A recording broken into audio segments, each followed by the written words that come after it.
All right, so get this. President Trump wants to push through another round of tax cuts. Oh, yeah. But there's a twist. Okay. He's aiming to use this thing called budget reconciliation, and it's causing chaos even within his own party. Wow.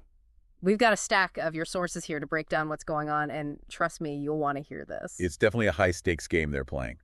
Okay, so first things first, what exactly is budget reconciliation? Is this some, secret legislative weapon? It's more like a procedural loophole, really. Okay. See, most bills need 60 votes to pass the Senate. Right.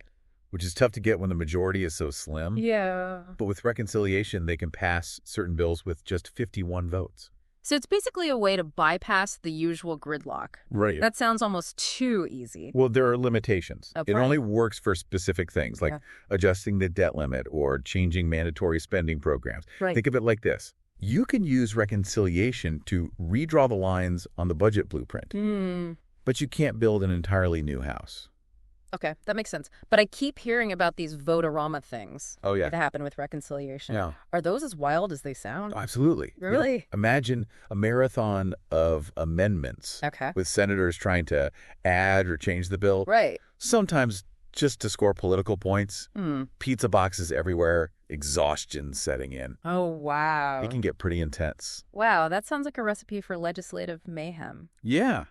But why is reconciliation becoming so popular these days? Is it just because things are so partisan?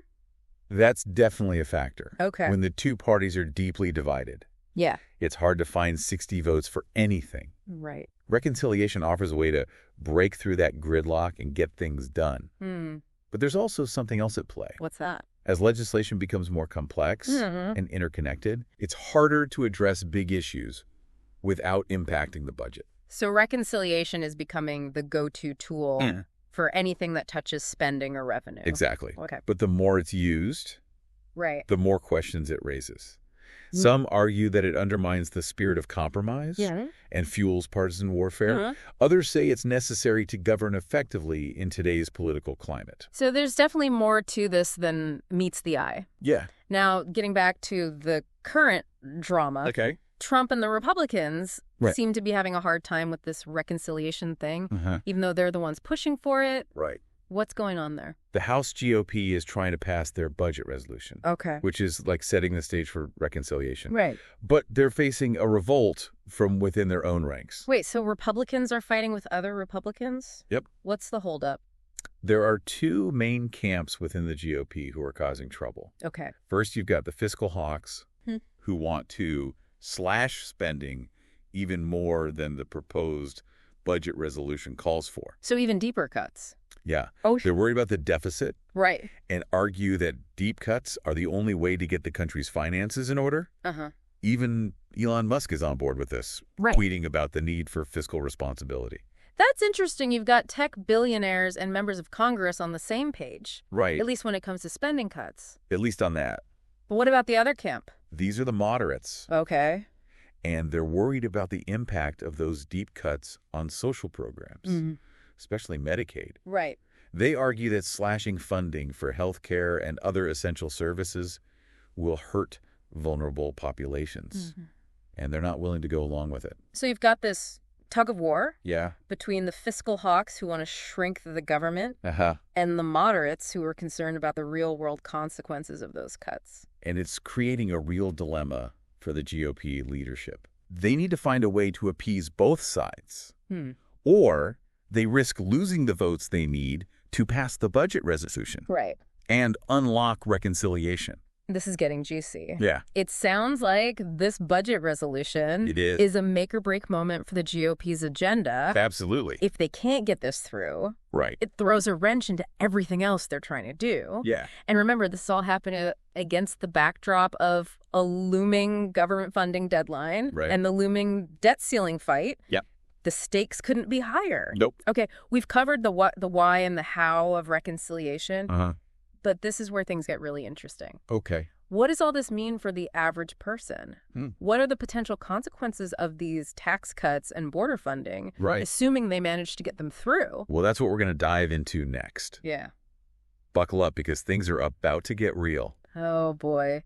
So we've got this high-stakes budget showdown happening with Republicans battling amongst themselves over how much to cut. And Democrats waiting to see if the whole thing implodes. Right. But I'm curious, is reconciliation always this chaotic? Well, or is this just a particularly messy example? It's certainly become more contentious in recent years. Yeah, okay. Reflecting the broader polarization in American politics. But even in the past, reconciliation has been used for some pretty controversial stuff. Like what? Well, look no further than the Affordable Care Act. Right. Obamacare back in 2010. Yeah.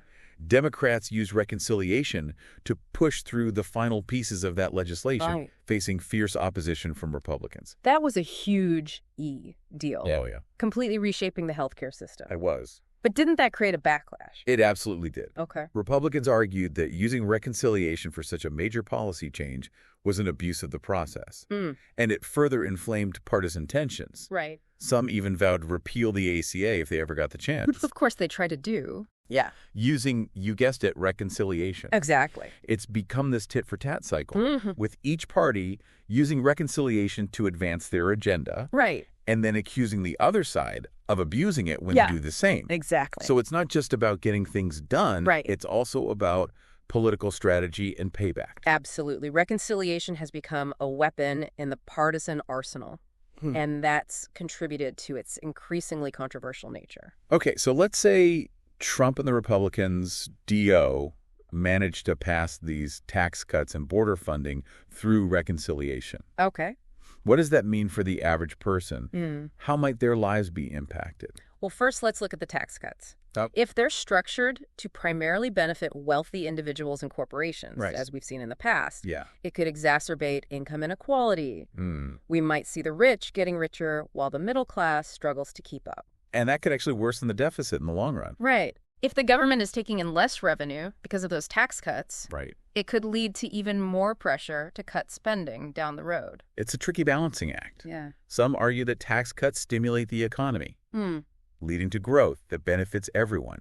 Others say that trickle-down economics just doesn't work. Yeah. And that we need to focus on policies that directly support working families.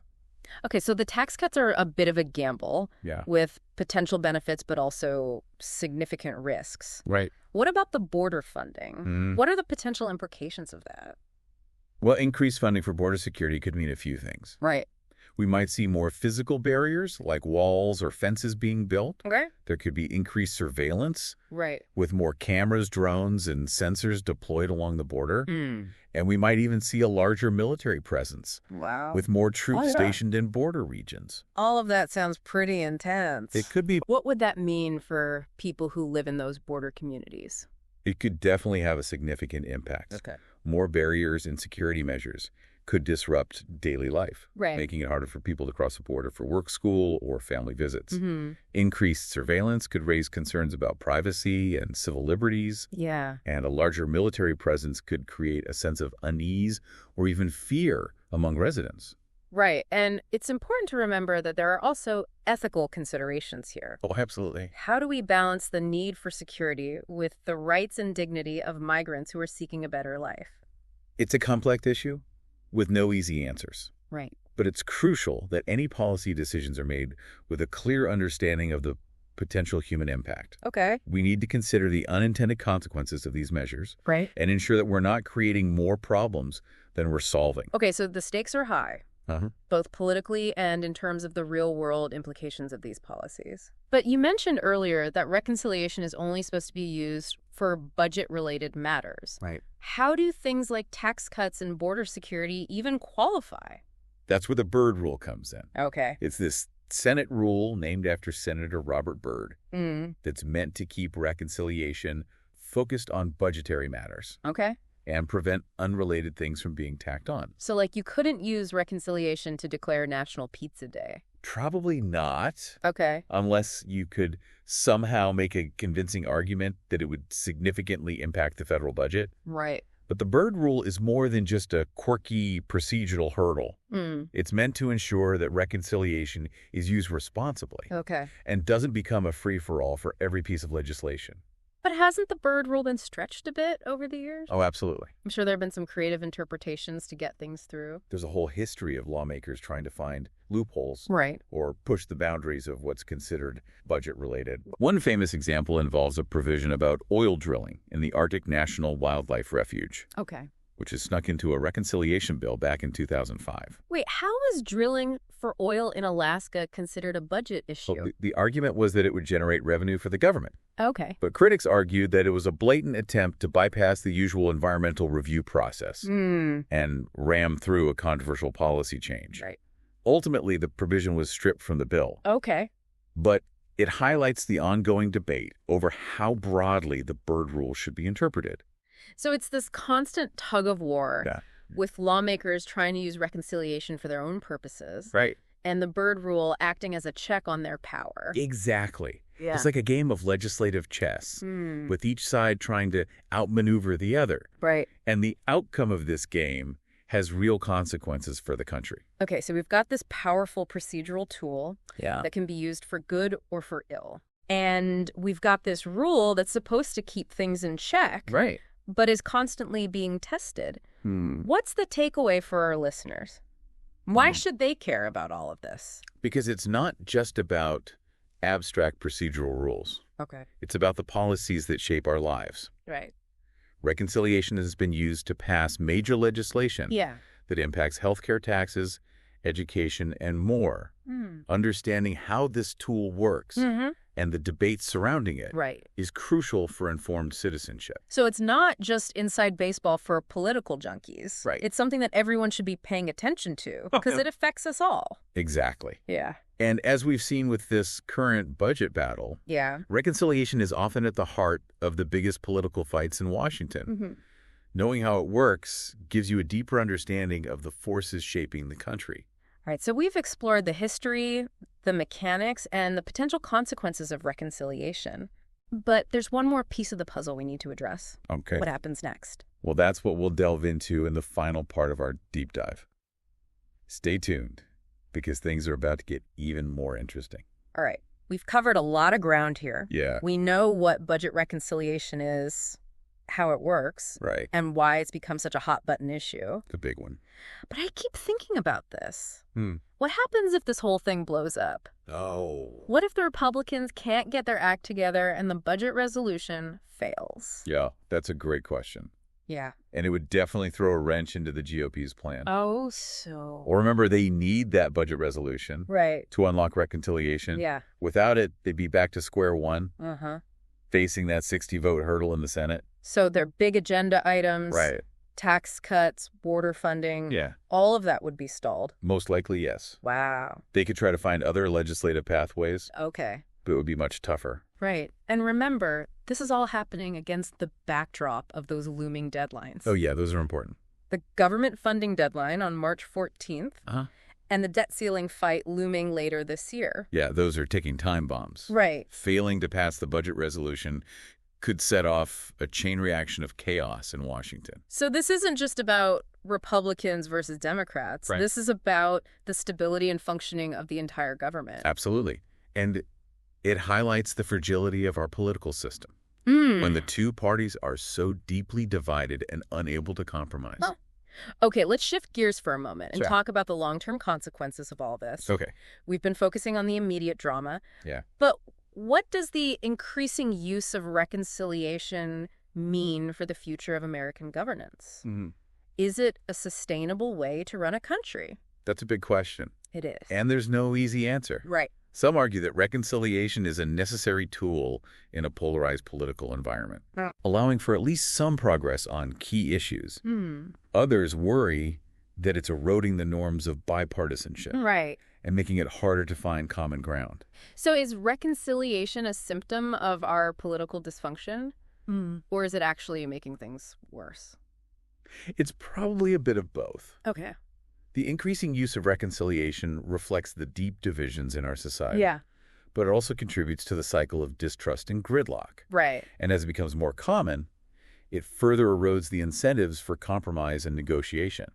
Which could, in turn, lead to even more reliance on reconciliation. Exactly. Creating a vicious cycle. It's a slippery slope. Yeah. And it's hard to see how we break out of it. Right. One potential solution is reforming the reconciliation process itself, making it more difficult to use or narrowing its scope. Okay. But that would require bipartisan agreement. Right. That seems unlikely in the current climate. So we're stuck with this imperfect tool for now. It seems that way. And we have to grapple with its consequences, both good and bad. That's the reality we face. It is. But it's important for citizens to understand how this process works. Right. And to engage in thoughtful discussions about its use. Yeah. The future of our democracy may depend on it. Well, you've certainly given us a lot to think about. My pleasure. From the immediate drama of the budget battle to the long-term implications for our political system. Yeah. This has been a truly enlightening deep dive into the world of budget reconciliation. It's been a pleasure exploring this with you. Yeah. And remember, this story is far from over. Right. Keep an eye on the news, stay informed, and most importantly, stay engaged. Yes. Your voice matters.